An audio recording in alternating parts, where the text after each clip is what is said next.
the other day. I got up the other day like at 3 o'clock in the morning, and I woke up and I was just walking around like, I was like, I'm so tired. I heard the devil say, go back to sleep.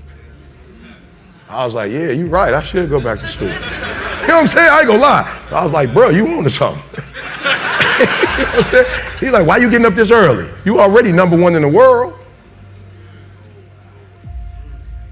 You already #1 in the world, E. You already doing what you're supposed to be doing. Like, E, you've been grinding, just go ahead, it's 3. And my body said, yo, E, what would you go back to sleep for? I said, I'm tired. My body said, you're not tired. I said, well, why would you say I'm not tired? He said, because you woke up without an alarm clock. You woke yourself up. So if you were tired, your body wouldn't let you get up. If you were tired, your body would make you sleep to 6. You got up, it's 3. No, what you don't want to do is the grind, but you're up. So do me a favor, Eric, you don't even have to do anything. You don't even have to work. You've been getting up at 3 so early in the morning, don't even worry about it. Just put your shoes on, and when you get on the treadmill, it's just going to do it for you because you've been doing it every day for 3 o'clock in the morning. For real. My body said, all you got to do is put your shoes on. That's the hardest thing you got to do. Just put your shoes on, and I'll do the rest. I can't put your shoes on for you, but put your shoes on, and then just go. And I just went. And I was walking I do the 11 incline, boy, and I was just walking for an hour, and I was just like, you know what, it's almost an hour, I don't feel like running. My body was like, don't even worry about it, we'll get to that when we get to it. I did my hour, was about to get off, my body was like, you know we run now. I said, what? We run now, let's go. You ain't tired? I said, I am tired. No, you're not, you just walked for an hour. You're not tired, Eric. Your brain is telling you some dumb stuff. If you were tired, you wouldn't have been able to walk for an hour. Okay, so let's do this. Just run for 2 minutes. I'm trying to help somebody right now go to a whole other level. The Bible says the reason why you go back to sleep is because you've always gone back to sleep.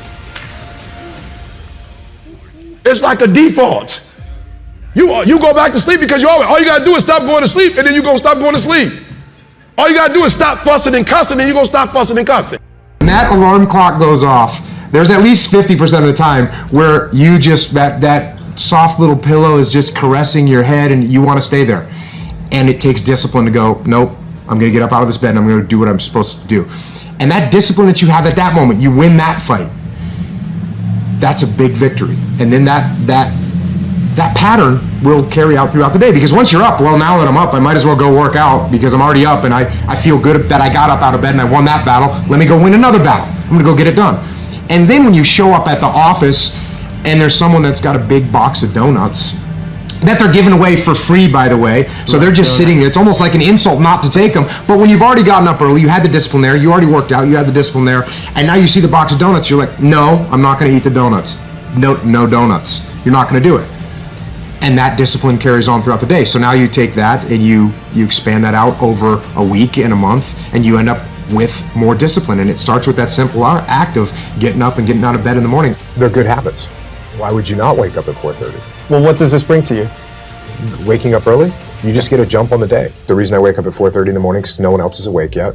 So that gives me the opportunity to do things that I need to get done kind of selfishly for myself. And the big one in that category is working out. And it doesn't feel good at 4:30 when you get up, but by the time 7 o'clock rolls around and you've already worked out and you've already gotten some work done and you've got some time to say goodbye to your kids before they go to school, it's infinitely better than sleeping in until 6:45 and you get out of bed and now you missed your kids going to school or whatever. You're not prepared for the day. It's awful. It has to do with waking up. Now, when you think about being productive, if you got a big day and you got a bunch of stuff you need to get done, most of us focus on when. When do I need to get up in order to get everything done? That's not what you need to focus on. The thing that really impacts your productivity is how. How do you wake up? And here's the deal. If you're somebody like I used to be that hits the snooze button, that kills your productivity for at least 4 hours. Let me explain. You have to understand this. The snooze button creates a mental state, a state in your brain that is called sleep inertia. It's so bad it actually has a name. Here's what it is. When you and I go to bed, we sleep in cycles. We sleep in cycles of like 90 to 110 minutes all night long. And right before you wake up, the sleep cycles, they stop, and your body goes into a wake-up mode, okay? Your brain is starting to slowly wake up so that it can start the day.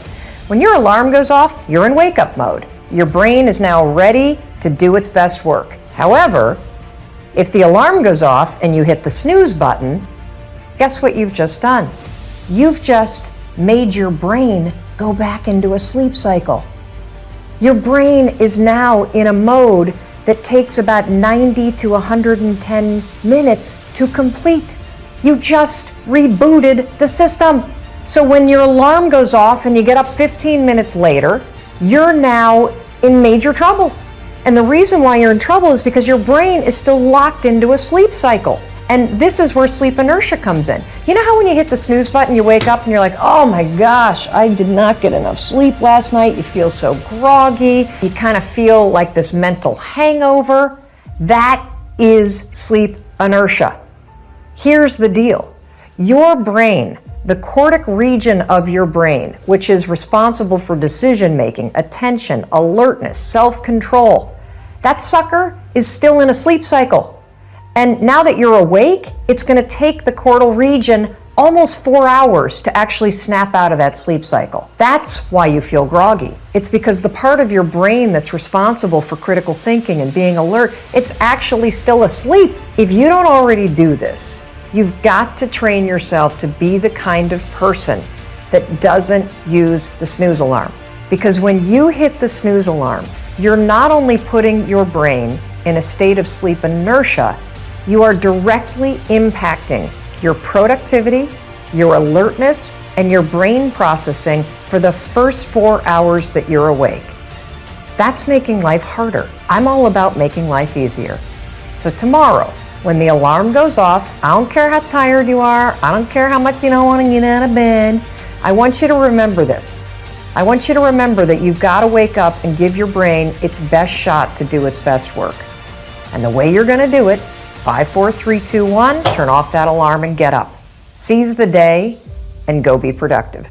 When you wake up in the morning, your willpower is strongest. When you wake up in the morning, you've got a full well of mental focus. And we know that focus in our world is even more valuable than intelligence. And I could go on the benefits. I mean, you get up at 5 a.m., you've got the world to yourself. There's no crowds. You can think, you can plan, you can care for yourself in a world where so many people are so depleted. And so the 5 a.m. club really is a game changer. And then it's not just get up at 5 a.m. and scratch your stomach or stare up at the ceiling. Or look at your phone. Or look at, especially not. I believe you can play with your phone or change the world. You don't get to do both. Yeah. And so the 5 a.m. club method is based on the 20-20-20 formula. I'm happy to get into it, but that is tell us what it is. That's the revolutionizer, and it started from my experience with working with many billionaires. I've coached many of the most successful financiers and titans of industry for over 2 decades.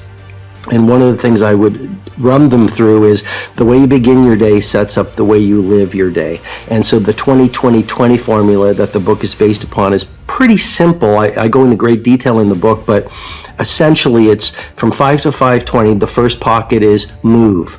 And I'm a fanatic about neuroscience, and why do you get up and move? Because you're going to release serotonin, which is going to make you feel better. You're going to release dopamine, which is the pleasure and inspirational neurotransmitter. You're going to release norepinephrine, which will boost your focus. You'll promote neurogenesis. Marie, you can actually grow new brain cells. Oh, You'll hell yeah, increase you your can. metabolic rate. So the way you feel when you first wake up is not the way you're going to feel at 5:20.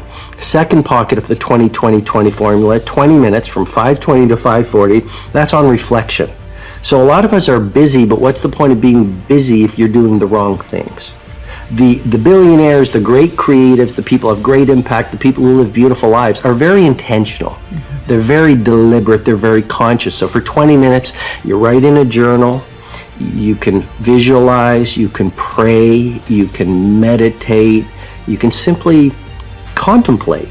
how you're going to live your day, what you want to stand for during the day, for example. And then the final pocket of the 20-20-20 formula is all about grow. And that's where you just read from a biography or a business book or a philosophy book or a... Or watch a Marie TV. Well, especially watching Marie TV. That's, yeah, of course. That's the game changer, isn't it? And so that's 20 minutes of growing because I think we're most alive when we are growing. Yes. And I believe the leader who learns the most wins.